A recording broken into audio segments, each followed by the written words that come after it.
2025 देवबाप्पाचं आपल्या गणपतीचं विसर्जन झालं. अनेक मंडळांनी खूप खर्च केला. एक एक मूर्ती 3 लाखाची, 4 लाखाची. 3 लाखाची एक मूर्ती असेल 20-21 फुटाची, त्याला इंटू 100 करा, त्याला इंटू 200 करा. 1.5 लाखाची मूर्ती त्याला इंटू 100-200 करा. म्हणजे एका वेळेला आपण किती खर्च करतो तुम्ही जर पाहत असाल. अक्षरशः पैसा एवढा खर्च होतो आहे. देवबाप्पा सांगत नाही की माझी मूर्ती मोठी आणा. म्हणजे देवाच्या नावाने सुद्धा बिझनेस.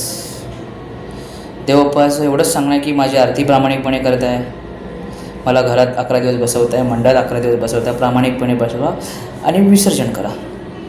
पण DJ असो, बँजो असो, त्या वरातीमध्ये कोण ड्रिंक करून येतं आहे, कोण विसर्जन करतानासुद्धा देवबाप्पाला ड्रिंक करून हात लावतं आहे. या अनेक गोष्टी होत राहतात. अशा अनेक मंडळांमध्ये आहे. काही मंडळ स्ट्रिक्ट रूल्स फॉलो करतात. पण लाखाचा खर्च तुम्ही गणपती मंडपाला करता, डेकोरेशनला करता, आणि तीच मूर्ती 11व्या दिवशी जेव्हा विसर्जित केली जाते, अक्षरशः बघतानासुद्धा वाईट वाटतं, डोळ्यातनं पाणी येतं की जिला आपण जीवाभावे पुजतो, जी 10 दिवस 11 दिवस भक्ती करतो, 10 लाखाचं 12 लाखाचं डेकोरेशन करता. पण गणपती विसर्जन करत असताना पाहत असतो गिरगावसारख्या चौपाटीत पाहिलं मी. आज 8 तारीखला जाऊन पाहिलं मी आणि भारतीय स्वराज्य सेनेचे आमचे सगळे शिलेदार गेले होते. पाहिलं मूर्तीचं विसर्जन पाहतोय की असं ढकललं जातं त्या मूर्तीला,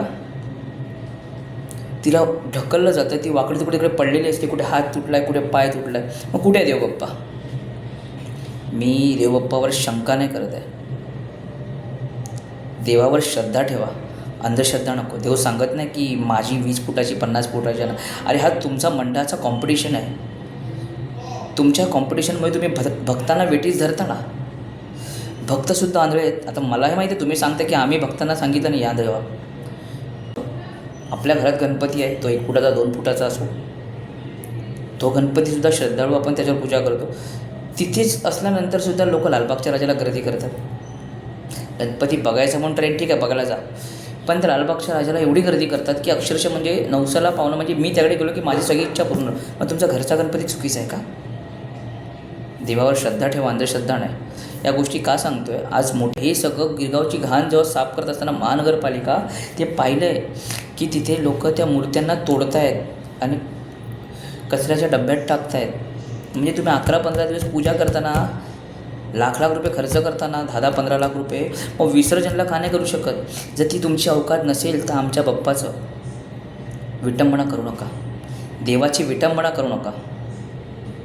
मोठ्या मोठ्या मूर्त्यांना पाया पडण्यासाठी VIP लाईन आहे आणि गरिबासाठी लाईन नाही आहे. गरिबांनी मरायचं गर्दीच्या लाईनीत, आणि VIPसाठी वेगळी लाईन. का? पैसा भेटतो. एवढा घाणेरडा बिझनेस. मला वाटतं देव प्रकटून का नाही सांगत? लोकमान्य टिळकांनी गणपती उत्सव सण साजरा केला,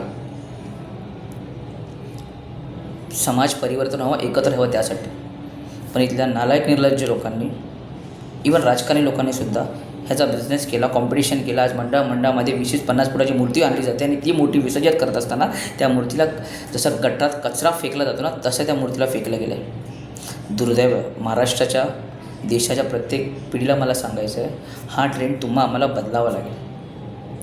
कॉम्पिटिशन बंद करा आणि देवबाप्पाची मूर्ती छोटी आणा.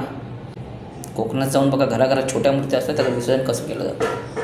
बाकी ठिकाणी ज्या घराघरात मूर्त्या असतात कसं विसर्जन केलं जातं. पण इथे तुमचं घरडं एवढं घंडं राजकारण आहे.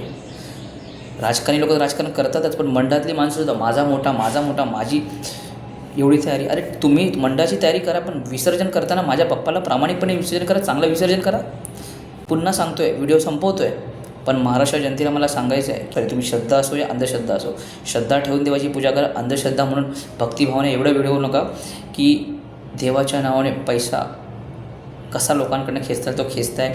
20 रुपयाची तुम्ही लाईन लावताय, तिकीटचं दर्शन, हे दर्शन, एवढा पैसा खर्च करताय, एवढा पैसा कमवताय, मग विसर्जन चांगलं करा ना. एकच गोष्ट सारखी सांगावी लागते, कारण का ती बघितलेली दयनीय अवस्था, ज्या बाप्पाला आम्ही विसर्जित करतो ना, त्याची घाणेरडी अवस्था. तो का प्रकट होऊन सांगत नाही की तुम्ही माझी विटंबना करताय? दगडात देव नाही आहे, देव हृदयात आहे, माणसात आहे, अनाथात आहे, अपंगात आहे, शेतकऱ्यांमध्ये, कष्टकऱ्यांमध्ये, भुकेला भूक, तहानलेलं पाणी, शेतकऱ्यांना मदत, बॉर्डरच्या जवानांना मदत, विधवा महिलेला मदत, त्या आईला मदत, ताईला मदत, अशा अनेकांना मदत करा. त्यातनं तुम्हाला देव प्रकट होईल. अशी घाणेरडा बिझनेस देवाच्या करू नका आणि विशेष गुणाच्या मूर्त्या करू नका. माझं हे माझं हे बोलणं तुम्हाला टोचत असेल, टोचू द्या. कोण नालायक भक्त मला फोन करतील अंधश्रद्धेवाले, करू द्या. सत्य आणि खरी परिस्थिती सांगतो आहे. गिरगावला मी जाऊन आलो आहे. भारतीय स्वराज्य सेनेच्यामध्ये आम्ही गेलो, पाहिलं, तिथे अक्षरशः घाणेरडी अवस्था आहे. हे बदललं पाहिजे. त्यासाठी युवा पिढीला माझं आव्हान आहे. मी भारतीय स्वराज्य सेना सिलेदार म्हणून प्रत्येकाला सांगेन की प्लीज माझ्या रूल्सला फॉलो करा. मी सांगतो त्या खरोखरच देवरातल्या बाप्पालासुद्धा आवडेल की माझी विटंबना थांबली म्हणून. इथेच थांबतो, तुमची रजा घेतो. जय हिंद, जय शिवराय.